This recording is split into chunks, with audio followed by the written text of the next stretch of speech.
अस्सलामुअलैकुम। बोल न्यूज़ में मैं हूँ जवाद कमाल और मैं हूँ सनिया मलिक। हेडलाइंस आपने देख ली। बुलेटिन का आगाज़ करेंगे। पाकिस्तानी आर्मी चीफ मुतासर कुन शख्सियत हैं। पाकिस्तान और भारत एटमी ताकतें हैं, मैंने फ़ोन करके तजारत करने का कहा।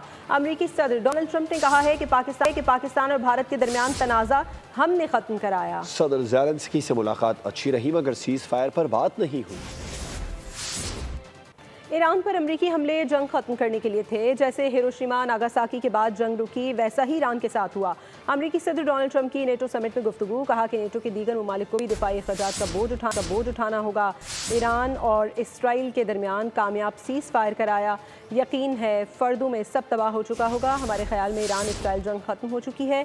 कतर में फायर किए गए तमाम 14 मिसाइलों को गिराया गया। ये अच्छी बात है कि ईरान ने पहले वार्निंग दी थी। मेरा नहीं ख्याल दोनों दोबारा जंग करेंगे।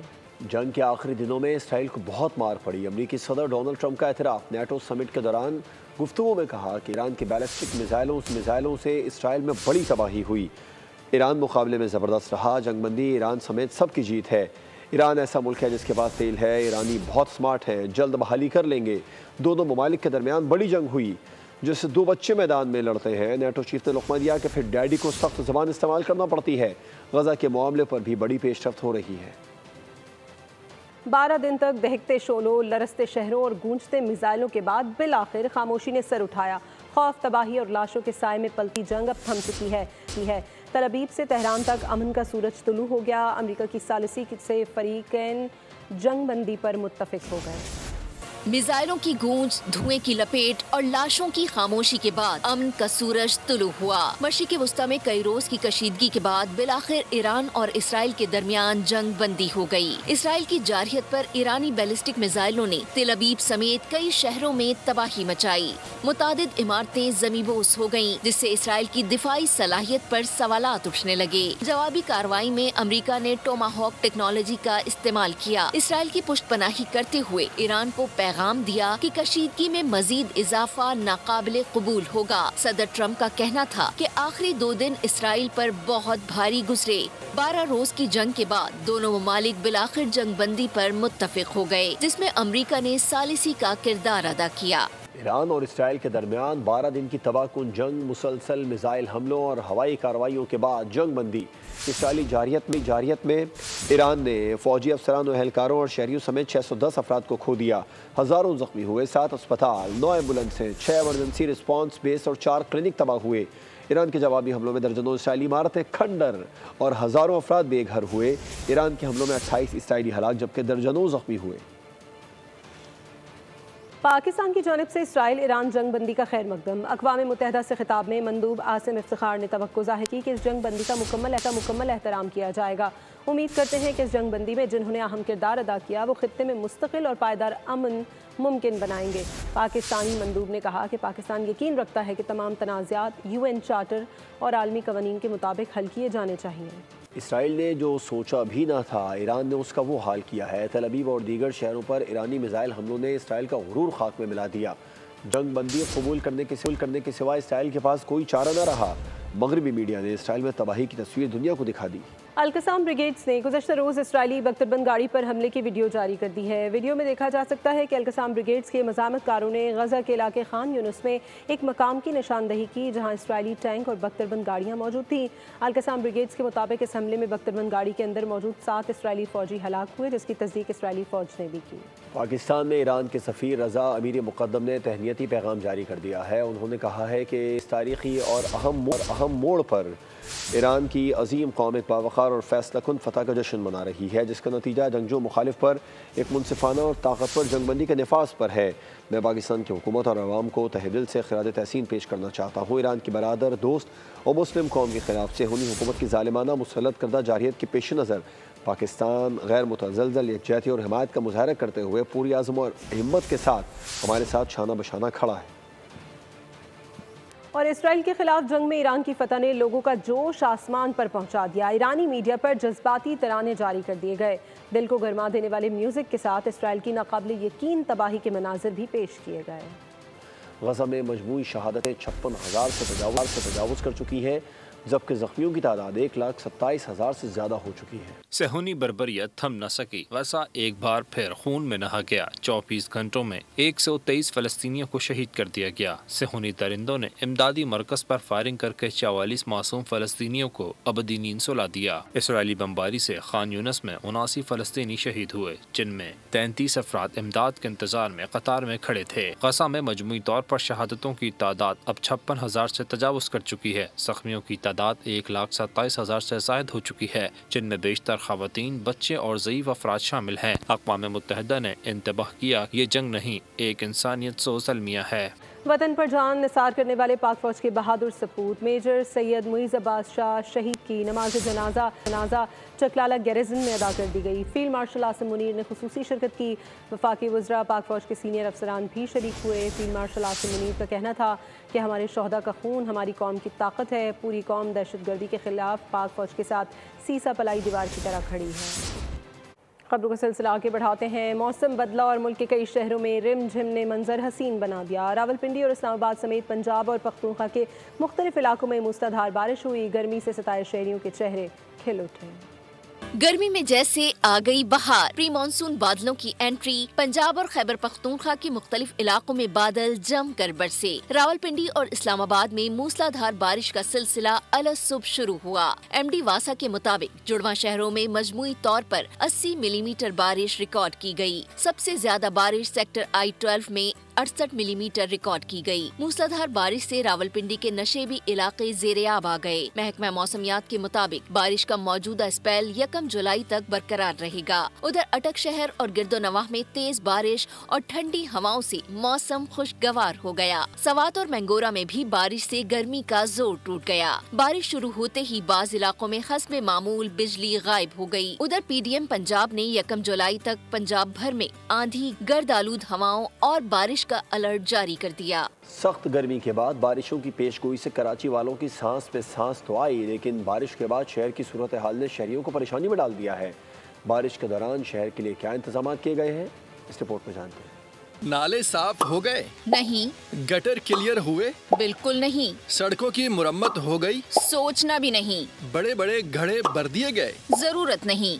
देव व्हीकल साइन बोर्ड उतार लिए? खुद ही गिर जाएंगे। बिजली वालों ने फीडर्स मुरम्मत कराए? के इलेक्ट्रिक और काम रहने दो भाई। जंग आलूद खस्ता हाल पोल उतार लिए? तेज आंधी उखाड़ फेंकेगी। अरे भाई, कराची में बारिशों की पेशगोई है, इंतजामिया ने क्या किया? नागिन चुरंगी फिर डूब जाएगी। मरकजी शाहराहों का राबता गली मोहल्लों से कट जाए। अंडरपास फिर पानी से भर जाएंगे और कराची के जिम्मेदार हंगामी दौरे करते खबरों में नजर आएंगे। महीना भर पहले की गई पेशगोई में सिर्फ 2 रोज बाकी रह गए। फिलहाल कोई पेश के इंतजामात नहीं किए गए। बस अल्लाह कराची वालों पर रहम फरमाए। के इलेक्ट्रिक की हठधर्मी बरकरार। बदतरीन लोड शेडिंग ने शहरियों की मुश्किलात बढ़ा दी। फनी खराबी के नाम पर भी कई घंटे बिजली की मअतली जारी है। के इलेक्ट्रिक के खिलाफ गुस्सा दिन ब दिन बढ़ने लगा। शहर के मुख्तलिफ इलाकों में अवाम ने शदीद एहतजाज किया। कराची वाले के इलेक्ट्रिक के सितम का शिकार। शहर में लोड शेडिंग की सूरत हाल रोज पर रोज अवतार। 16 से 18 घंटे बिजली की बंदिश। अवाम शदीद अज़ियत से दो चार। न दिन को चैन न रात को सुकून। शहरियों का सब्र जवाब दे गया। स्कीम 33 में के इलेक्ट्रिक के दफ्तर का घेराव करके शदीद एहतजाज किया। भारी भरकम बिलों की अदायगी के बावजूद बिजली की तवील बंदिश को सरासर जुल्म करार दिया। शाह फैसल कॉलोनी में भी बिजली के सताए शहरी सड़कों पर निकल आए। के इलेक्ट्रिक की गाड़ी को रोक लिया। एहतजाज के बाद ट्रैफिक की रवानी मुतासर रही। मुजाहिरीन ने के इलेक्ट्रिक का लाइसेंस मनसूख करने का मुतालबा कर दिया। के इलेक्ट्रिक के जुल्म ने कराची वालों की जिंदगी अजाब बना दी है। बदतरीन लोड शेडिंग का सिलसिला जारी है। बिजली आती कम जाती ज्यादा है। दिन गुजारना रात काटना महाल हो गया है। अंधाधुन ओवर बिलिंग भी की जा रही है। बच्चे बेचो या जो भी करो, बस बिल भरो। शहरी फट पड़े हैं। के इलेक्ट्रिक को लगाम डालने का मुतालबा कर दिया। के इलेक्ट्रिक के लिए बोले जाएंगे ना दिन में लाइट है ना रात में लाइट है, ना दिन में सो सकता है बंदा ना रात में सो सकता है, तो कैसे हाल वो होगा यहाँ पर। 1 घंटा लाइट देते हैं और 2.5 घंटे 3 घंटे के लिए लाइट बंद कर देते हैं। पूरी रात यही सूरत हाल होती है और लोग बाहर रोडों के ऊपर पड़े हुए हैं। लाइट के नाम यहाँ की आती ही नहीं है और बच्चे गर्मी में ये देख लें कि अबाई पहन के रोड पे बैठे हुए, ये कोई अच्छी बात है।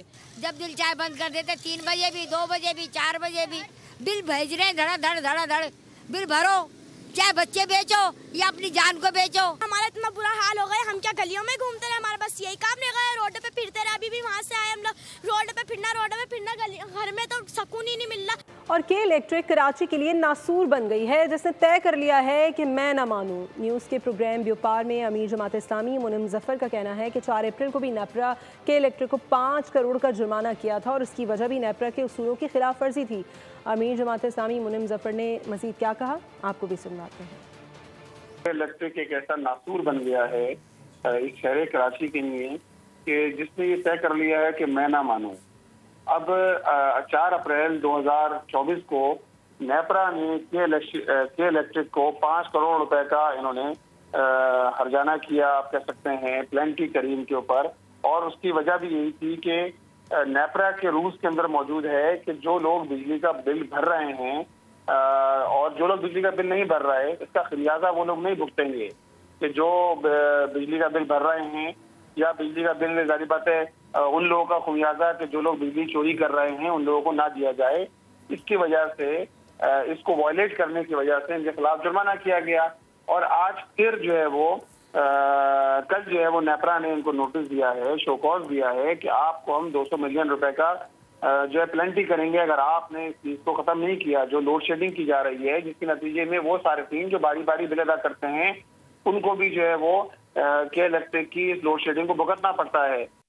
नेपरा के तखमीने के मुताबिक आइंदा माली साल में बिजली मजीद महंगी होगी। दस्तावेज़ के मुताबिक दरामदी कोयले से बिजली तैयार करने की सूरत में भी बिजली 58 रुपये से ज़ायद पड़ेगी। फर्नेस ऑयल से 47, सोलर से 26 और मकामी कोयले से 28 रुपये से ज़्यादा तखमीना लगाया गया। पानी से सबसे सस्ती बिजली 12 रुपये फ़ी यूनिट पर पैदा होने का इम्कान जाहिर किया गया। कराची अमन का मुतलाशी, जराइम की वारदातों में कमी ना आ सकी। शाह लतीफ़ टाउन में झाड़ियों से खातून की तशद्दुद लाश मिली। औरंगी टाउन में घर में एक शख्स ने फंदा लगाकर खुदकुशी कर ली। कराची में अमन का ख्वाब ही रहा। शाह लतीफ टाउन में झाड़ियों से 55 साला खातून की तशद्दुद लाश मिली। पुलिस के मुताबिक मकतूला रुकैया गुज़िश्ता शाम नाज़माबाद से लियाकताबाद सब्जी खरीदने निकली थी। खातून को मुबैना तौर पर इग़वा के बाद कत्ल किया गया। औरंगी टाउन में घर में एक शख्स की मुबैना खुदकुशी। 35 साला नासिरुद्दीन ने गले में फंदा डालकर जिंदगी का खात्मा कर लिया। डाकुओं को लेने के देने पड़ गए। नाज़माबाद ब्लॉक डी में मोटरसाइकिल सवार 3 मुसल्लह मुल्जिमान की शहरी से बाइक छीनने की कोशिश। मोटरसाइकिल स्टार्ट न होने पर मुल्जिमान अपनी बाइक भी छोड़कर पैदल फरार हो गए। नाकाम वारदात की सीसीटीवी फुटेज सामने आ गई। सुरजानी टाउन में पुलिस और डकैतों के दरमियान फायरिंग का तबादला, 2 डाकू मारे गए। मुख्तलिफ इलाकों में होने वाले मुबैना पुलिस मुकाबलों में 4 जख्मी डकैतों समेत 6 मुल्जिमान गिरफ्तार कर लिए गए। कराची में घरों की सफाई पर मामूर मासी घर का सफाया करके करोड़पति बन गई। डिफेंस के बंगले से लूटी गई रकम से पुरतायुश जिंदगी देखकर देखने वालों के होश उड़ गए। पुलिस ने मासी शहनाज को उसके मुलाजिम समेत गिरफ्तार कर लिया। कराची की करोड़पति मासी शहनाज गिरफ्तार। मासी का लग्जरी लाइफ स्टाइल देखकर कराची वालों के होश उड़ गए। मुलाजमा का रखा हुआ मुलाजिम भी गिरफ्तार कर लिया गया, जिसने मासी की करोड़ों की जायदाद का इंकशाफ कर दिया। डिफेंस खयाबान तंजीम के घर में मुलाजमत के दौरान मासी शहनाज ने 5 करोड़ रुपए लूटे। मुल्जिमा बंगले में काम के बाद महंगे मॉल में शॉपिंग और कैफे में शामें गुजारा करती थी। SIU क्लिफ्टन सईद थीम के मुताबिक शहनाज मासी के कब्जे में मौजूद 5 गाड़ियों, 3 मोटरसाइकिलों, 3 फ्लैट्स और परचून की दुकान की तफसीलात भी सामने आ गयीं। मुल्जिमा 15 साल के दौरान 5 करोड़ से जायद की रकम घर में मौजूद मखसूस कमरे से निकालती रही और ऐश करती रही। मुल्जिमा खरीदी गई गाड़ियां किराए पर चलाती रही और माहाना लाखों रुपए कमाती रही। जेर इस्तेमाल फ्लैट्स के अलावा दीगर 2 फ्लैट्स भी किराए पर दिए हुए थे। मुल्जिमा मुलाजमत के बाद 65 लाख की कार में सैर सपाटे भी करती थी। इसकी कारों की मालियत 2 करोड़ रुपए है। मासी शहनाज ब्रांडेड कपड़ों की भी शौकीन थी। एक मुलाजिम भी रखा हुआ था जो इसके लिए कार ड्राइव करता था। पुलिस ने तफ्तीश के दौरान लूटे हुए 6 लाख रुपए भी बरामद कर लिए। बैंक अकाउंट्स में भी तकरीबन 40 लाख रुपए मौजूद हैं। साथियों की तलाश जारी है। कराची गुलबर्ग टाउन ने 2025-26 के लिए 2 अरब 49 करोड़ रुपए का ग्रीन बजट पेश कर दिया है। माहौल तालीम, सेहत और इंफ्रास्ट्रक्चर पर खुसूसी तवज्जो दी गई है। पार्क्स और ग्रीन एरियाज़ के लिए 15 करोड़ रुपए मुख्तस किए गए हैं और रेन वाटर हाउसिंग पर 2 करोड़ खर्च होंगे। तालीम कार्ड मुतारिफ करवाया जा रहा है जो ज़हीन तलबा को दिया जाएगा। सरकारी स्कूलों में कंप्यूटर लैब्स, बेहतर सहूलियात दी जाएंगी। एजुकेशन के लिए 5 करोड़ जबकि सेहत के लिए 4 करोड़ रुपए रखे गए हैं। इसके अलावा 2 मॉडल हेल्थ यूनिट्स कायम किए जाएंगे। रोशनबाग और अजीज़ाबाद को मॉडल मोहल्ले करार दिया गया। ओपन एयर जिम का मनसूबा भी शामिल है। सड़कों की बहाली पर 26 करोड़, रोशनी के लिए 10 करोड़ मुख्तस हैं। इंतज़ामिया के मुताबिक तमाम मनसूबे शफाफ और तेज़ी से मुकम्मल किए जाएंगे। और फेडरल बोर्ड ऑफ रेवेन्यू को इजाफी इख्तियारात देने के खिलाफ कराची की ताजिर बरादरी सरापा एहतजाज। शहर भर के तमाम सनती जोन्स, मुख्तलिफ मार्केट्स में FBR के खिलाफ बैनर्स आवेजा कर दिए गए। Karachi chamber of commerce and industry के ज़ेरे एहतमाम होने वाले मुजाहरों का सिलसिला शहर भर के मुख्तलिफ इलाकों तक फैल गया। KCCI headquarters, industrial zones, federation house, income tax building, Karachi press club और कमर्शियल मार्केटों समेत अहम मकामात पर मुजाहिरीन ने सदाए एहतजाज बुलंद की है। खुंजा की अताबाद झील नाले में सैलाबी रैला। मारूफ होटल सैलाब की जद में आ गया। सयाहों को महफूज मकाम पर मुंतकिल कर दिया गया है। अपडेट करेंगे आपको। कराची समेत सिंध भर में 9 और 10 मुहर्रमुल हराम के दौरान मोटरसाइकिल पर डबल सवारी पर पाबंदी आयद कर दी गई है। महकमा दाखिला सिंध के मुताबिक ये फैसला सिक्योरिटी खदशात के पेश नज़र किया गया है। पाबंदी का इतलाक सिर्फ 2 दिन के लिए होगा जबकि ख़वातीन, 12 साल से कम उम्र बच्चे, बुजुर्ग, सहाफ़ी और कानून नाफिज करने वाले एहलकार इससे मुस्तस्ना होंगे। इसके साथ ही सूबे में दफ़ा 144 नाफिज करते हुए गैर ज़रूरी इज्तिमात और असलहे की नुमाइश पर भी पाबंदी लगा दी गई है। उधर पाकिस्तान स्पोर्ट्स बोर्ड के ज़ेर एहतमाम पुरवकार तक़रीब में आलमी मुकाबलों में शानदार कारकर्दगी दिखाने वाले कौमी हीरोज़ को खिराज तहसीन पेश किया गया। मुशीर वज़ीर आज़म बराए बैनुस्सूबाई राबिता राना सना ने तक़रीब में शिरकत की। 36 खिलाड़ियों में मजमूई तौर पर 82 लाख रुपए के कैश अवार्ड्स तकसीम किए गए। 22 फेडरेशन के नुमाइंदगान को 6 करोड़ 39 लाख रुपए के चेक्स दिए गए। मुल्क और कौम का नाम रोशन किया। सबसे लाली परचम अक़वाम आलम में सर बुलंद किया। पाकिस्तान स्पोर्ट्स बोर्ड के ज़ेर एहतमाम पर वकार तकरीब में आलमी मुकाबलों में शानदार कारकर्दगी दिखाने वाले कौमी हीरोज़ को खराज तहसीन पेश किया गया। स्नूकर में गोल्ड मेडल पर 5 लाख रुपए के हकदार ठहरे। ब्रॉन्ज मेडल पर 1 लाख रुपए से मोहम्मद नसीम अख्तर को सराहा गया। लाहौर में जारी पाकिस्तान टीम के स्किल्स कैंप का फ़ेज़ 2 प्लेयर्स को कोचेस की जानिब से मुख्तलिफ अहदाफ दिए गए। आकिब जावेद, अब्दुर्रज़ाक और अब्दुर्रहमान ने नौजवान खिलाड़ियों को मुफीद टिप्स दी। बांग्लादेश क्रिकेट बोर्ड ने पाकिस्तान के खिलाफ 3 T20 मैचेस की सीरीज़ के लिए शेड्यूल का ऐलान कर दिया। पाकिस्तानी क्रिकेट टीम सीरीज़ खेलने के लिए 16 जुलाई को बांग्लादेश जाएगी। सीरीज़ का पहला मैच 20 जुलाई को ढाका के शेर बंगला स्टेडियम में खेला जाएगा। दूसरा T20 इंटरनेशनल मैच 22 जुलाई को खेला जाएगा। सीरीज़ का तीसरा और आखिरी मैच 24 जुलाई को ढाका में होगा। और पाकिस्तान हॉकी टीम को प्रो हॉकी लीग में शिरकत के लिए ग्रीन सिग्नल मिल गया। इंटरनेशनल हॉकी फेडरेशन ने PHF से रब्ता करके उन्हें लीग में शिरकत के लिए मदऊ कर लिया। नेशंस हॉकी कप का फाइनल जीतने वाली न्यूजीलैंड की टीम माली मसाइल के सबब प्रो लीग में शिरकत से दस्तबरदार हुई तो कानून के मुताबिक रनर अप टीम पाकिस्तान को शामिल किया गया। कौमी हॉकी टीम इस वक्त FIH रैंकिंग में 13वीं पोजीशन पर मौजूद है। Pakistan Asian doubles squash championship के फाइनल में पहुंच गया है। इवेंट के सेमीफाइनल में पाकिस्तान के नूर जमान और नासिर इकबाल पर मुश्तमिल जोड़ी ने मेज़बान मलेशिया को 2-1 से शिकस्त देकर फाइनल तक रसाई हासिल की। पाकिस्तानी स्क्वॉश जोड़ी फाइनल में रवायती हरीफ भारत के मद्दे मुकाबिल आज आएगी। सिंध पुलिस के professional boxer Shaheer Afridi America रवाना हो गए। बर्मिंघम अलबामा अमेरिका में होने वाले वर्ल्ड पुलिस एम्पायर गेम्स में शिरकत करेंगे। शहीर आफरीदी गोल्ड मेडल जीतने के लिए पुरअज़्म हैं। अमेरिका रवानगी से कबल गुफ्तगू करते हुए उन्होंने कहा, जैसे पहले पाकिस्तान के लिए कामयाबी हासिल की इस मरतबा भी करूँगा। लीड्स टेस्ट में इंग्लैंड से 5 विकेटों से शिकस्त भारत में सफ़े मातम बिछ गई है। क्रिकेट एक्सपर्ट्स ने भारतीय टीम की कारकर्दगी का पोस्टमार्टम कर दिया है। भारतीय तज्ज़ियाकार विक्रांत गुप्ता ने कहा कि प्लेयर्स की मनमानियों ने भारत को इस हाल पर पहुंचा दिया है। दीगर एक्सपर्ट्स ने कप्तान शुभमन गिल की नाक़िस क़यादत को हदफ़ तनक़ीद बनाया। और बेनेफिका और चेल्सी फीफा आलमी क्लब फुटबॉल टूर्नामेंट में प्री क्वार्टर फाइनल राउंड में पहुंच गई। बेनेफिका ने जर्मन क्लब बायरन म्यूनिख को शिकस्त देकर टॉप 16 राउंड के लिए क्वालिफाई किया। बरतानवी क्लब चेल्सी ने एस्प्रेंस डी ट्यूनिस को 3-0 से शिकस्त देकर आखिरी 16 टीमों में जगह बना ली। चेल्सी का प्री क्वार्टर फाइनल राउंड में मुकाबला बेनेफिका से होगा। और बरतानवी टेनिस प्लेयर एमाराडोवा कानो शिकस्त के बाद ईस्टबोर्न टेनिस इवेंट से बाहर हो गई। ऑस्ट्रेलियाई माया जॉइंट ने उनको सेट्स के मुकाबले के बाद ज़ेर किया। फाइनल सेट में 5-2 की बढ़तरी के बाद एमा मैच में फतह हासिल करने में नाकाम रही। एक्सपो सेंटर कराची में 2 रोज़ा पाकिस्तान केमिकल एक्सपो 2025 का आगाज़ हो गया। 100 से ज़्यादा स्टॉल्स में केमिकल मसनूआत नुमाइश का हिस्सा हैं। इफ्तिताह सूबाई वज़ीर जाम इकरामुल्लाह धारीजू ने किया। कहा सरमायाकारी के मौक़े वसी हैं। दरामद कुनंदगान का कहना है कि बिजली की कीमतें और शरह सूद कम की जाए तो पाकिस्तान केमिकल एक्सपोर्ट बेस्ड मुल्क बन सकता है। नुमाइश में बड़ी तादाद में सनतकार और ख़रीदार शरीक हैं। पाकिस्तान की केमिकल इंडस्ट्री जो इतनी ज़्यादा स्ट्रॉन्ग नहीं है। एक तो ये कि हमारे पास रॉ मटेरियल नहीं है, रॉ मटेरियल कम है और मिडल ईस्ट से इंपोर्ट होते हैं। और हमारा जो पड़ोसी मुल्क है वहाँ पे केमिकल इंडस्ट्री बहुत बड़ी है और पाकिस्तान में अभी आहिस्ता आहिस्ता ग्रो कर रही है। तो मुझे तवक्को है कि इंशाल्लाह अगले 2-3 साल में जो है इंडस्ट्री काफ़ी बढ़ेगी और आगे आएगी। हम अपने केमिकल जो बनाते हैं हम एक्सपोर्ट अमेरिका एक्सपोर्ट करते हैं। गवर्नमेंट की तरफ से देखें, हमें उनसे कोई इमदाद नहीं चाहिए। हमें चाहिए कि भाई कम से कम 2 चीज़ें, कि बिजली जो है उसका रेट कम होना चाहिए। अभी हमारे पड़ोसी मुल्क पे 9 सेंट की बिजली है, 8 सेंट की है। पाकिस्तान में गवर्नमेंट हमें दे रही है तकरीबन 14 सेंट की। उसकी वजह से हमारी मैन्युफैक्चरिंग कॉस्ट बहुत ज़्यादा हो जाती है।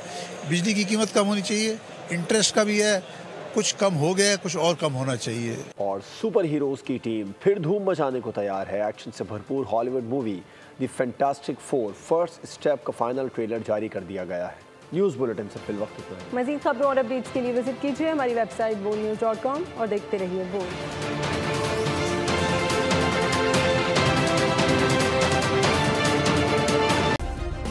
सब्सक्राइब करें और बेल दबाएं ताकि कोई खबर रह न जाए।